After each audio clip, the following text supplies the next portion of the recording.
Hi everyone, welcome back to Teacher 101, and today we're going to be doing a Week 6 NFL, what we've learned video, and we're going to try to keep this a weekly tradition, do it every week, and I think that's going to be fun.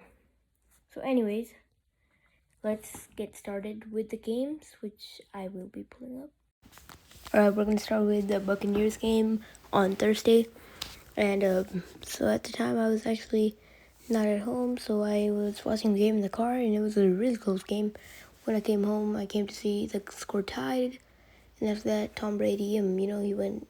The whole Buccaneers team, they just made every catch. They were like perfect, and then, it just basically the game really ended after that touchdown, honestly.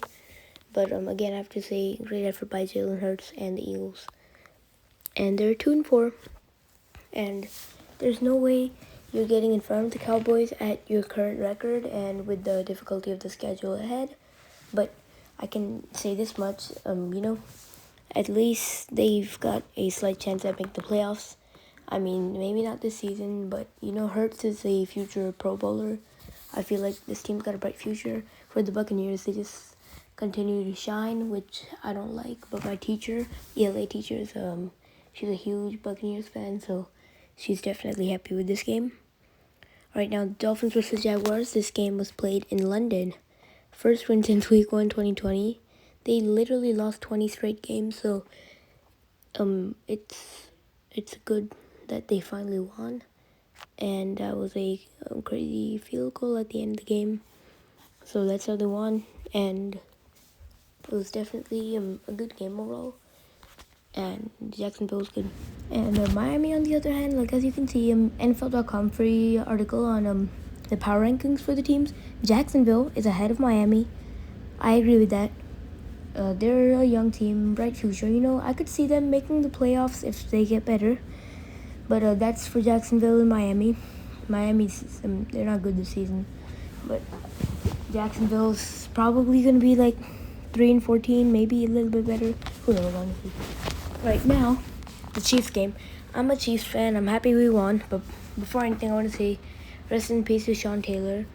I love how Washington retired his jersey and all that stuff.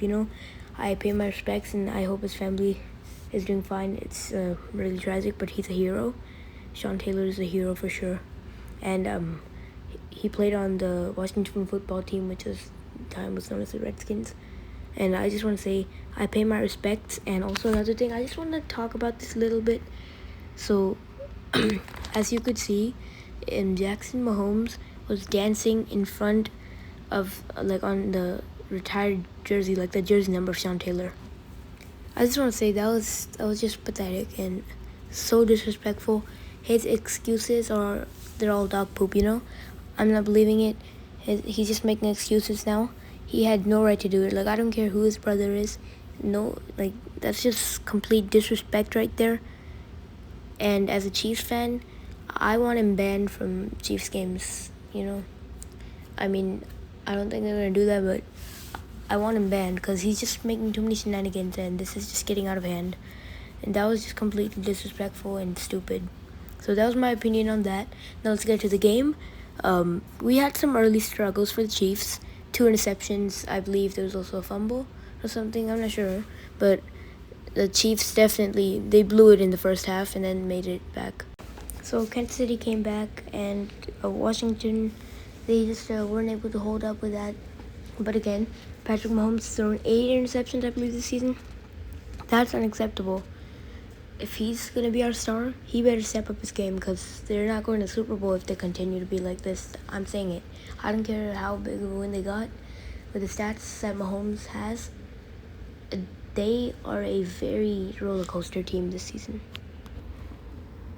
Alright, our next game is the Rams versus Giants. Complete blowout. Giants were injured, but they're not making the playoffs this year, especially with how hard the schedule gets for them later on. And for the Rams, they're going to keep on getting on the... they're like just behind the Cardinals, neck and neck almost. But the Cardinals stay number 1. Rams, they gotta somehow find a way, but they're definitely a playoff team this year. They've been great with Matthew Stafford. My voice got cut off at the end for some reason. But anyways, what I was saying was they've been great with Matthew Stafford, and they're a playoff team.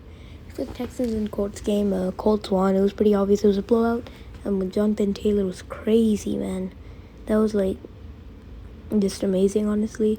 He's crazy. And Indiana Colts, they've got themselves a small chance, but a chance for the wild card.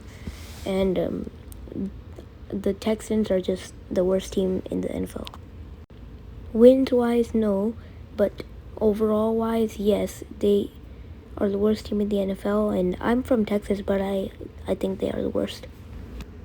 Alright, the Bengals versus Lions. Bengals dominated. Lions are worst team record-wise. Jared Goff, that trade was, I mean, that was just bad, honestly, with Lions. And Bengals are in a good playoff spot, definitely a wild card team for sure. And now to the Packers versus Bears game. Packers stay at number 1. Bears lose in a very close Aaron Rodgers rushed for that touchdown at the end, but it was really close. Chargers versus Ravens. I mean, I expected the Ravens to win, but like not by that much. But that's good because I don't like the Ravens, but I also don't want the Chargers to win because I'm a Chiefs fan, and obviously, and that's the way. And now for the Vikings versus Panthers, I want to say the Panthers clutched in the end. I mean, they worked so hard. I was rooting for them, even though I'm not a Panthers fan, but in the end, they didn't get ball, and they ended up losing to the Vikings, but great game. Alright, now we get to the Cardinals game. Cardinals 6-0, the best team in the NFL now, while the Browns are kind of taking a dip, and it's because they're injured, I get it, and they have been banged up this season, so if they don't make the playoffs, I don't blame them. They are a good team ever since last year. Like, they're that type of team, like, they're that one team where, okay, we're going to expect to see them in the playoffs, like, about every year or so. And, this year was just plagued with injuries, so they weren't able to get in. That's understandable for me, at least. Raiders versus Broncos. I was really hoping the Raiders lost this one. I mean, because obviously I'm a Chiefs fan, and because the Raiders have a divisional match which they have lost, as well as the Chiefs. So if the Raiders had lost, Chiefs would be in 3rd, Raiders would be in 4th. But again, I mean, we have a whole season to go, so there's no worries for Chiefs fans. Like, supposedly, other than the fact that the Raiders and Broncos and Chargers are doing good against their division. But, like, I could see the Broncos still being a legitimate playoff contender at 3-3, and Raiders are 4-2. So I could see both teams legitimate playoff contenders. And my math teacher last year, he was a huge fan of the Broncos. So the team's doing pretty good this year with Teddy Bridgewater and stuff. So I gotta give my hats off to both of them. They've been way better than I expected. Now the Cowboys and Patriots game, man. This game, this was just something else, honestly.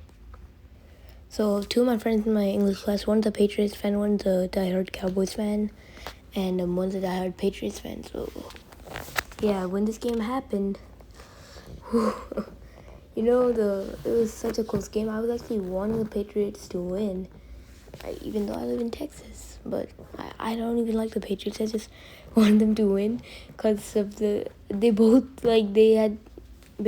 teacher made them write a whole paper about reasons why the Cowboys should win or why the Patriots should win. And oh my god, it was hilarious. And honestly, this game was amazing. Honestly, went to overtime. Cowboys got the ball first.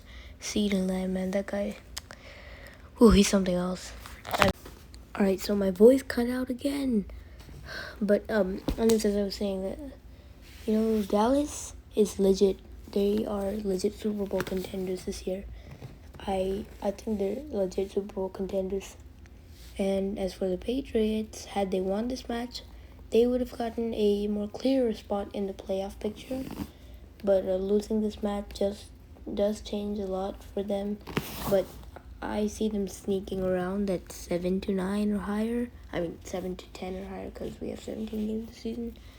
But we'll see what the season has in store for us for both these teams.